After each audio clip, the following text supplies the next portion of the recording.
Welcome to Rise and Grind. My name is Amy Mulvane. I work at Arista Consulting Group. I have with me today Toby Anderson. He's our financial planner at Arista Consulting Group. And Morning. our goal of this series is to help you stress less about money. Our mission here at Arista is to help lead people to financial security. And today we're going to be talking about something that everyone kind of cringes when they hear, and that's the market and the volatility that we've been experiencing over the past couple months. So today, Toby, I know we talk a lot about retirement at Arista. And one thing I've realized is, people look at their retirement date much like students look to their graduation date. We throw parties for retirement. We anticipate what's to come in retirement. And everything that's been going on with the markets has really forced a lot of Americans and people to ask the question, can I really afford to retire when I was hoping to? So I wanted us to spend a few minutes this morning with you just helping break down what are we seeing happen in the markets right now. Yeah, we're seeing a lot happen in the markets now, aren't we? It's been, part of the problem is we're bombarded with it over the news, right? Social media, TV, whatever. And look, you and I are in this business, and it can be overwhelming to us, right? There's just so much information being dumped on us, unemployment and volatility and this and that and everything. And my goal today is try to just help put a little perspective kind of on what's happened. And then leave you with a little bit of encouragement about, what we think is going to happen, down the road, even though we don't have a full crystal ball. So let me pull up a couple slides here real quick, if I could, to share. And what I want to start by, saying is, yes, we are in an abnormal situation. I mean, nobody expected us to be in a global pandemic to be what caused the latest market, downturn. But we were in a sense, we were in an abnormal situation even prior to this. It was just abnormally positive, right? If you look at these charts here, all it shows is the average number of weeks at a certain percentage of sell-off for the market. 9 weeks is the normal for a little 5% pullback. We had gone 28. 31 weeks is normal and historically normal for a 10% sell-off. We were double that at 62. And then the big one, right? 20% sell-offs typically happen about once every little over 100 weeks. We had gone over 10 years without seeing a 20% sell-off.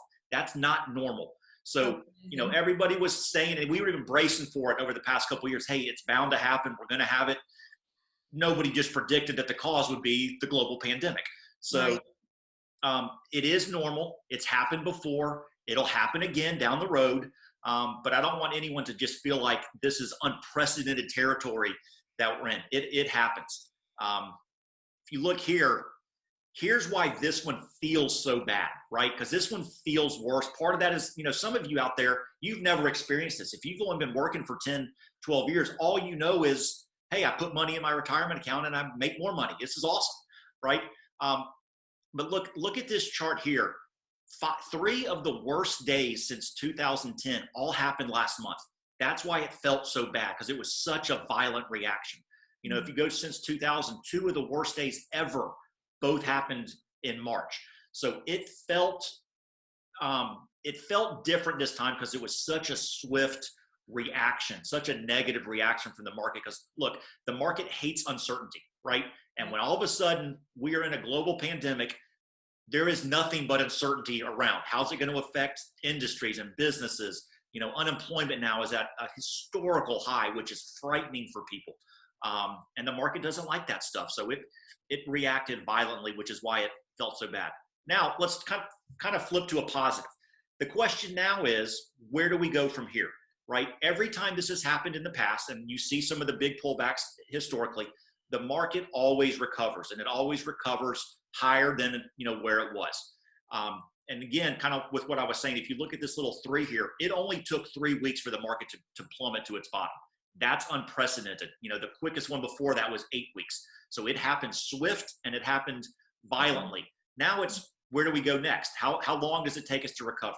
Usually when it's a swift downturn, the upturn's a little on the shorter side. We're certainly hoping that's the case here. Can't promise that. It's going to depend on how quickly everything gets a little settled down with the whole virus issue. But my guess would be, we'll be on the shorter time frame till we're back to where we were before all this started. Is it going to happen in the next 2 or 3 weeks? No. Will it happen over the next 2 or 3 years? Probably so. Toby, one thing you mentioned was unemployment. You know, the new numbers came out this morning. So if you've had a chance to watch the news, you've undoubtedly heard the Yeah. frightening numbers. It's the highest that it's been since World War II. Yeah. Our thoughts are certainly with everyone that has faced a furlough or a layoff. It's definitely frightening times. As humans, we want to be able to control what's happening. And, you know, one thing that this has forced us to think about is, you know, this is unlike the recession that we experienced in '08, or even unlike, you've heard a lot about the Great Depression and things like that, where there was financial instability that caused those things to happen. This is a result of a global health crisis, you know, and it's not been something that we can control. And these numbers that you're showing us really point to that.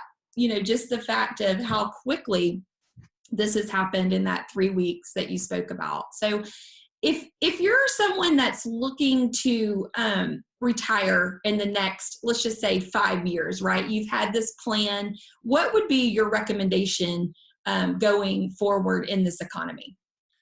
Yeah, that's a great question, and that's you make a great point about control. And we can't control the markets, right? We can't control what's going to happen. We can't control how quickly the virus is going to, have a cure, or whatever it is. But we can control our reaction, and we can try to control our emotions, because money is an emotional um, thing. It drives. We make emotional decisions all the time based on money. And what I highly encourage everyone to do is not make emotional decisions right now, especially if you're looking toward retirement, or even if you're 20 years away. Don't make emotional decisions now. This last chart I want to show, this just shows that on the big bar on the left there is the average three-year return on the market. You see it just under 11%. But look what happens if you try to time the market and miss just the 5 best days. Meaning 5 days out of 3 years, your money's not invested, your return drops by more than 50%, down to 4%. So don't make emotional decisions just because it's out of your control. Stay the course, stay invested. If you have retirement in sight and you're worried, please ask for help. Get some guidance. Have somebody put a plan together for you to make sure you're on track, to get you comfortable with where you are. So you have a clear picture of what that looks like. As much uncertainty as there is out there, you need to have a plan and a picture of what retirement looks like, and how get some help with somebody to help you pull that off. That's such great advice, Toby. You know, you don't start out and run a marathon without training. And in retirement and savings is the same way. You need to have a plan. You need to have a training exercise with your savings. So at Arista, we want to help you with that. You know, my mom always said there's no such thing as a free lunch. We're not going to buy you lunch, but we're happy to do a free analysis of your savings, of your retirement, and help you with the plan to set you out on a course that you don't have to be scared of, that you'll know exactly where you're going. So feel free to contact Toby Anderson directly. He is our financial planner, or to reach out to me. Again, my name is Amy Mulvane. Our contact information is on the screen, and it's really our honor to bring you this Rise and Grind episode, and we hope that it's helped you stress less about money. Please reach out and let us know how we can help. Thank you.